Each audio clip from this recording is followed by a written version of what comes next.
On this edition of Motorcycle Experience, the pride of the OPP gets a taste of the real world. While on this season's ultimate ride, we reach our ultimate destination. Then during our Wing It segment, touring expert Ken Edick creates his own isolation booth. And Shifting Gears editor Jen Martin takes a closer look at high-tech rain gear. All this and more as Motovan presents Motorcycle Experience. Hello and welcome to Motorcycle Experience, the voice of motorcyclists everywhere. I'm Dave Hatch, and this week we'll kick off our show by sampling a brand new leader class roadster from the folks at BMW Motorrad, the S1000R.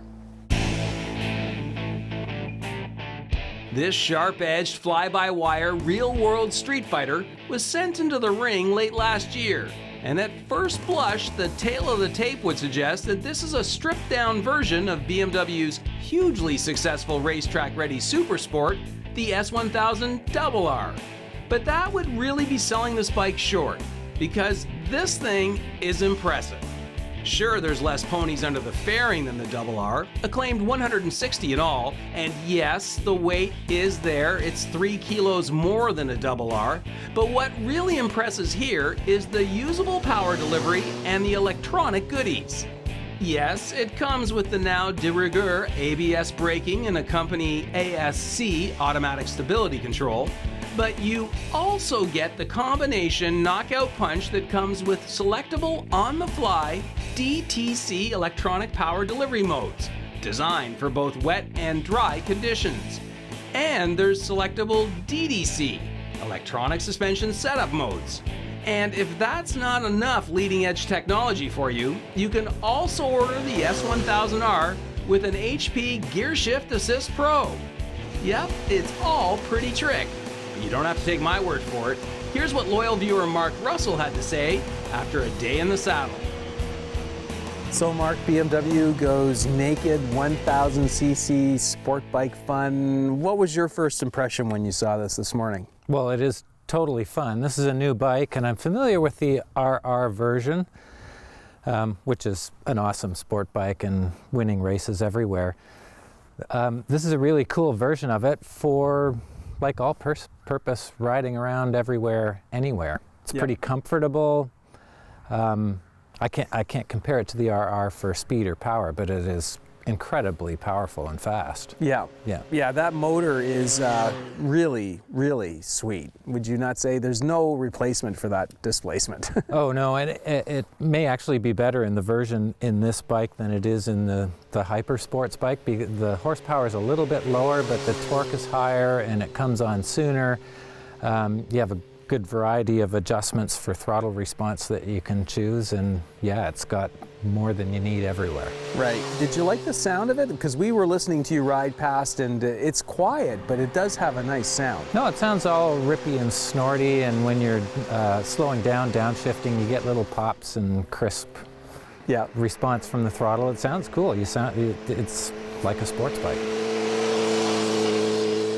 BMW, it's coming as most BMWs with those Brembo monoblocks, ABS. Yep. Lots of stops. There's a lot of braking power. I think the brakes are linked front and back, and it's all electronically controlled because there's ABS, a lot of stuff going on in there, but there's more brake than you need. Well, sorry, there's never more brake than you need, but there's a lot of brake. This bike comes just loaded with all kinds of controls, and one of the things you can access is the modes for the engine itself, and you can dial it back with the rain setting, you can go with the road, you can go with the sport. What did you think of the modes? Well, I played with them as riding along, and I thought that was good that you could actually adjust while you're riding. So if you're riding on a highway and you're about to pull off on some two-lane twisty thing, you can make an adjustment to the way the throttle's going to respond to opening and closing. Or if it starts raining, you can actually select the rain mode as you're riding along, and it softens the response and I assume makes some changes to how how it's going to apply to the rear wheel. Right, yeah, so you can certainly soften it up if you want in the rain, which is nice. It's not going to come on as hard. Yeah. How did you find the riding position? This is, you know, a little different. Like if you look, if you sort of turn your eyes one way, this way, you're seeing hyper sports bike, you know, and if you turn your look this way, you kind of go, oh, naked super bike, right? Yeah. Wide bars. How did you find that in terms of the riding position and the leverage? It was pretty comfortable. This would be a good commuter bike for riding around in the city or the city expressways, because you're in a good position to be able to see around you, and pretty comfortable on the hands and everything. At highway speed without a fairing, you can sort of lean into the wind, and it was all around pretty comfortable, I thought. Who would you recommend this motorcycle to? An experienced rider, for one thing, because it's incredibly powerful. It's not the kind of thing you should be buying to learn how to ride on, or as a fairly new rider. Maybe somebody returning to riding and wants to use the motorcycle in a variety of ways. They're going to commute to work every now and then. They're going to go on weekend rides. It's probably not the best for a two-up ride for a weekend, but you could certainly ride into town to go to dinner with, you know, your partner on the back, and it'd be fine for that. Yeah. What did you really like? What's the one lasting impression? The smoothness of the power delivery. Yeah. And I have to admit, I rode most of the day with the throttle thing set on rain, because it was just a nice cush delivery of the power. It's still all the horsepower gets there. Yeah. So it's as fast as it needs to be, but it was smoother and more comfortable than I expect a sport bike to be. You like it? Yeah, loved it. It's a good brand too. I mean, how can you not like a BMW? Nice job, Mark. Thank you. Thanks for coming out today. It was fun, thanks. Hang in there. We've got plenty more experience still ahead. Next, touring expert Ken Edick doesn't wing it when it comes to rider comfort for the long haul. And after riding some 600 clicks northeast of Quebec City, Norm Wells and I finally reached the tip of the Gaspé Peninsula. Portions of this broadcast are brought to you by Harley-Davidson, BMW Motorrad, and Honda Canada.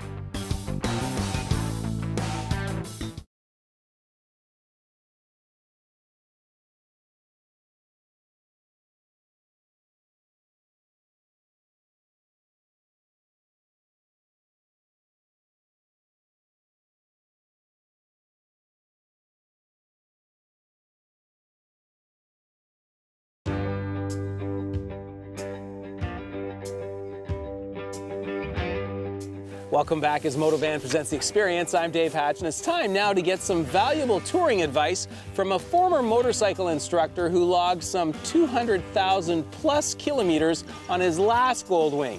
But before we do that, let's catch up with Norm Wells and this week's Ultimate Ride. Today we've reached our ultimate destination. So this season, during our annual fall ride, we're in the province of Quebec exploring the scenic Gaspé Peninsula, with our ultimate goal to reach the town of Gaspé and its famous Pierce Rock, located about 650 kilometers northeast of Quebec City.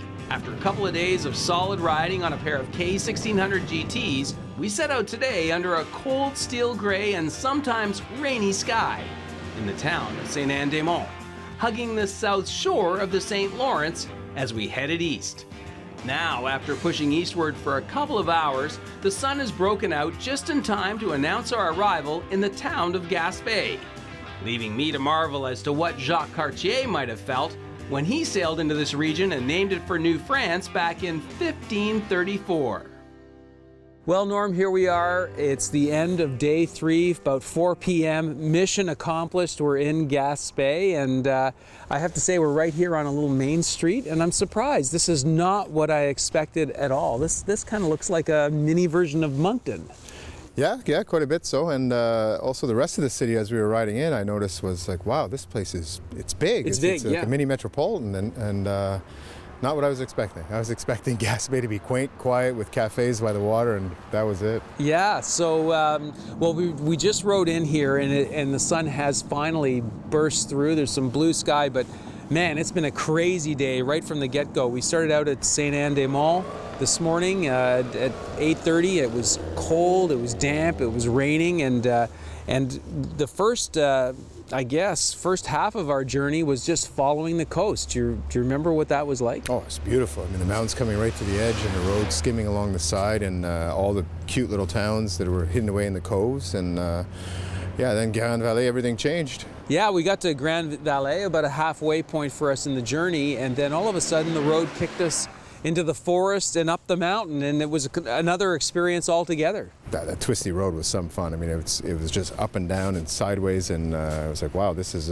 pretty cool here. So it's a nice mix of the two for that journey. I have to say, there was one little stretch in there. It was just a ribbon. We were back on one of those old Mattel Hot Wheels tracks, and you took off. It was fantastic. And then I guess the big payoff at the end was just the last 40 kilometers. We actually arrived at the park, and that was like really scenic. Spectacular view there. Yeah, and it's been all the birds were dive bombing the school of fish with the big cliffs in the background. It was just really cool to watch. Yeah. So overall, my impression of the day, it's just been a little bit of everything, but the standout for me has just been the scenery. It's been spectacular right through. Absolutely, yeah. And even at the park, when we got to the park, we didn't go through it, but that's another option for you if you have time, because it dead ends on the north side and the south side. So another option for you is to go into the park, because that's where that real beauty was. So take the extra hour or whatever it's going to take and get in there and do it. Right. Well, I know you've mentioned our hotel is just up the road here, but still tomorrow we've got almost 3/4 of a day ahead of us to do some exploring in the region. So I say we go check in and get a bowl of soup. Absolutely. Tomorrow, let's see what we can see. Perfect. Fantastic day. Be sure to tune back next week to continue to follow along this, our 14th Ultimate Ride. And speaking of numbers, Honda Canada is celebrating the 40th anniversary of their iconic tour, the Goldwing. And as a result, we're celebrating the art of touring this summer with a segment we call Winging It. So Ken, this week on Winging It, I want to talk about rider comfort. How many kilometers do you have on this bike? Over 160,000 on this one. How much did you have on your last Goldwing? 270, 280. Okay, so you've learned a few things over the years in terms of comfort for yourself, right? Yeah. What are some of the things you've done to this particular wing to just make things a little more comfort on the open road? Well, the first thing may not seem comfort, but it is for me if it involves safety. The convex mirrors that I ended up putting on there was just an awareness thing. When you're surrounded by traffic, especially when you get in towns, you don't always get that chance to do a shoulder check, but those little convex mirrors let you know somebody's there that the regular mirror wouldn't do. Right. So I put those on all my vehicles. Again, another air deflector is found immediately below that, and that's more in line with what the driver needs. I can direct that in right at me and not influence the co-rider at all. Right. Moving farther down, when you're on the open road and you want to change your feet position, highway boards, highway pegs, whatever you want to call them, are out there just to give you a change in your ergonomic style. Right, and those will fold up should you decide to do some hotter turning and some Yeah, if corners? you want to go and play with the squids in the corners, you fold them up and it gives you a lot more cornering clearance than they do in their present position. How about your just your standard foot peg? The standard ones aren't that much bigger, but they are larger than OEM. And it's sort of like in the long ride, if your foot is on a narrow point pivoting, that can become tiresome on the arch of your foot. If you broaden it just a bit, it makes it that much more comfortable. Then you can move a little more without your foot falling off the surface altogether. Okay. Moving up even further, I see you've got your outlets there for your heated vest, etc. Yeah, there's a number of reasons people can do this. I use them for both a vest. It's also my plug-in point for my battery charging in the off season, or any other appliance that I want to quick connect at 12 volts. I see. And then finally, I see that you've added aftermarket grips. Yeah, you know what? They're always trying to make the bikes comfortable for everybody, and then you put in your own personal touch. I liked a bigger grip, and these are much more rubber cushioned than OEM grips. And that vibration, that texture of the road can be annoying if you're out there for a long time. So this really cushioned it, and these two can be retrofitted to be heated at the same time. Very nice. So all in all, what I see here is a lot of flexibility. You've added things that give you flexibility so you can move your body around, you're not getting stiff, you're not getting cramped, and then you're doing more things to isolate yourself from vibration, all these things that tire you out when you're out on the road for a full day. That's right, and some will apply to some people and some will use a derivative of it, but anybody that's out there for the long term typically does a little tweaking on their own. Very nice. Great job, Ken. Thank you. Still ahead, gear to help you stay warm and dry during a rainy ride, and the ultimate Yamaha challenge moves to the big city.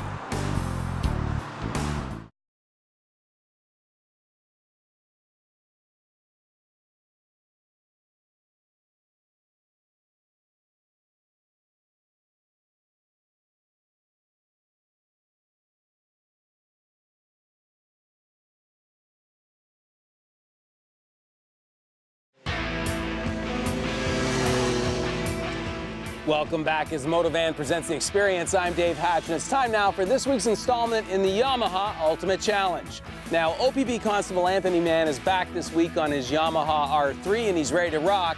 However, Matt Fletcher has a different idea. He wants to prove that practice makes perfect. Recently, we've been working on improving the riding skills of Anthony Mann by putting him through a series of motorcycle riding skills exercises designed by Matt Fletcher at Yamaha Motor Canada. Matt had hoped this friendly little challenge would show us all how we can become better riders when we practice our sport. All you need is some open pavement like an empty parking lot and a couple of makeshift cones or pylons. Now, after completing several slow-speed challenges, Matt wants to demonstrate how all that practice pays off in the real world. So Matt, here we are at Yamaha Motor Canada in Toronto. Why did you insist we shoot the last couple here? Well, I think Anthony's probably done enough practicing by now at the airport. So what I want to do is bring him down here to Yamaha Motor Canada and put those skills that he's learned to the test in the real world situation. Okay, so when we were up at the airport, when we were doing the practice sessions, we were using the cones, there was a lot of slow speed maneuverability stuff. Yep. Is that why we're in the parking lot? That is. We're going to put those skills to the test. So what I'm going to ask Anthony to do is exit the parking lot over there, go down the street, come back into the parking lot, search for a spot where at the last second I'm going to guide him into the last available spot here. Right.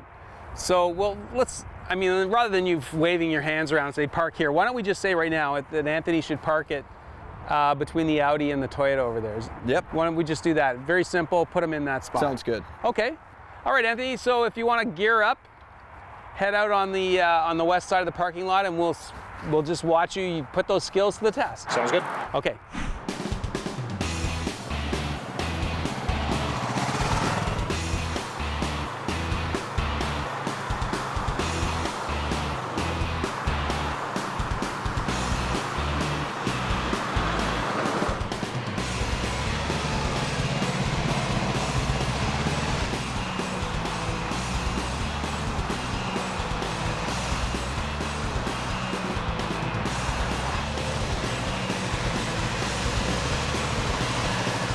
Okay.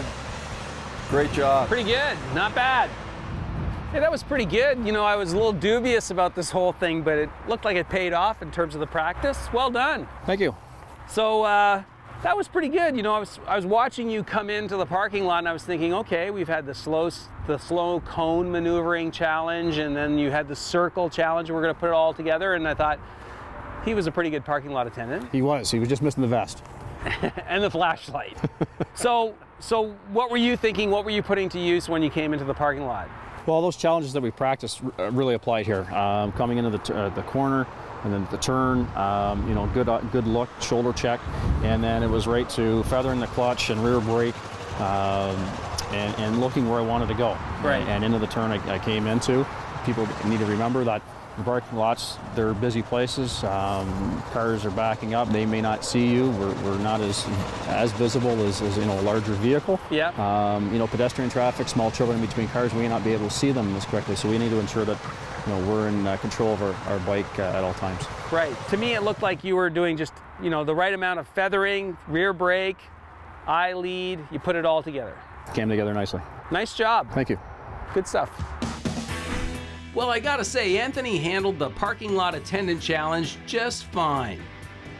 All right then, now that we've got you all fired up, stay tuned because next, professional riding instructor Jen Martin takes a closer look at the latest rain gear designed to enhance your wet weather riding experience.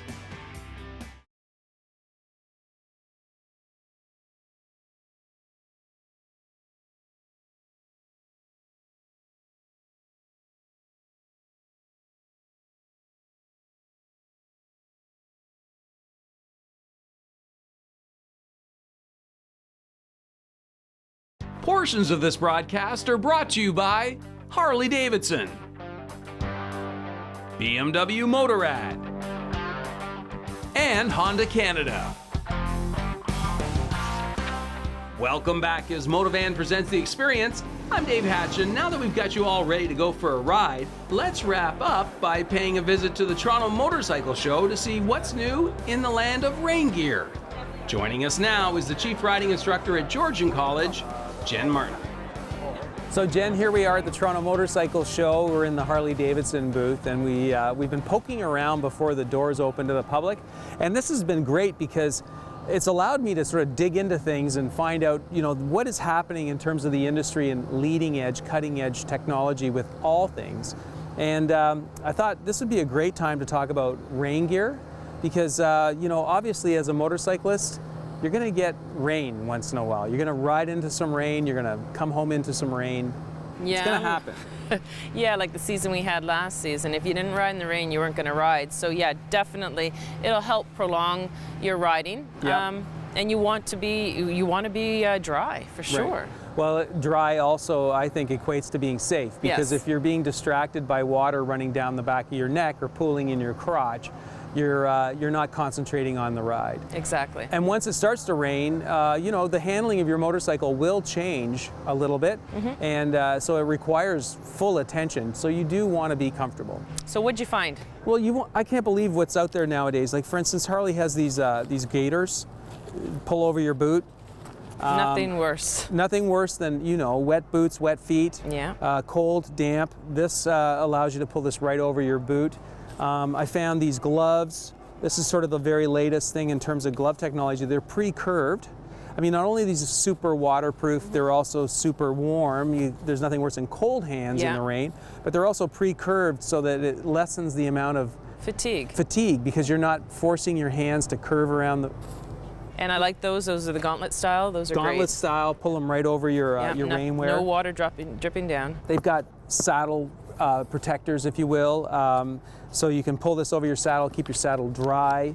They've got crazy things like these gaiters that pull over your crash bars, so now you've got less water coming up on your lower body, wind protection as well. Additional protection, excellent. To stay warm and dry. Yeah. And then when you get it right into the traditional wet weather gear, rain suits, for instance, some color and some brightness for conspicuity, the 3M piping. Which is perfect, absolutely. You want to make sure that you're visible because, obviously it's a little bit darker now with the rain happening. You want to be visible. And I guess, pants. The pants, yeah. The other thing is you hook them onto the bottom underneath your boots there. We still have the piping. Yeah. And the protection for the heat of the engine. We've got nice smooth here. Right. And lastly, I even found a jacket like this one, which just looks like a great all-season, do-anything kind of jacket, textile jacket. But this thing is all sealed up. It's water-resistant, waterproof. It's got the conspicuity. It's just sky's the limit. Yeah, it's perfect. The color black is still the most popular, but with this retroreflective piping and stuff like that, that'll light you up. Being seen is so important. For sure. And I heard about the warranty. Did you hear about that? 1 year. I know, That's with incredible. the rain gear. That's amazing. Yeah. So if you're going to be out at your dealer and you're thinking about riding this summer and you want to extend your riding season, there's nothing worse than sitting at the side of the road waiting for the rain to pass. Check out the gear. Yeah, invest in a good pair in rain gear for sure. Well, that's it for this week's program, folks. We're all out of time, but be sure to tune in next week when we road test this baby's big brother, the new Honda Goldwing. So until next week, keep your feet on the pegs and your right hand crank. Bye for now.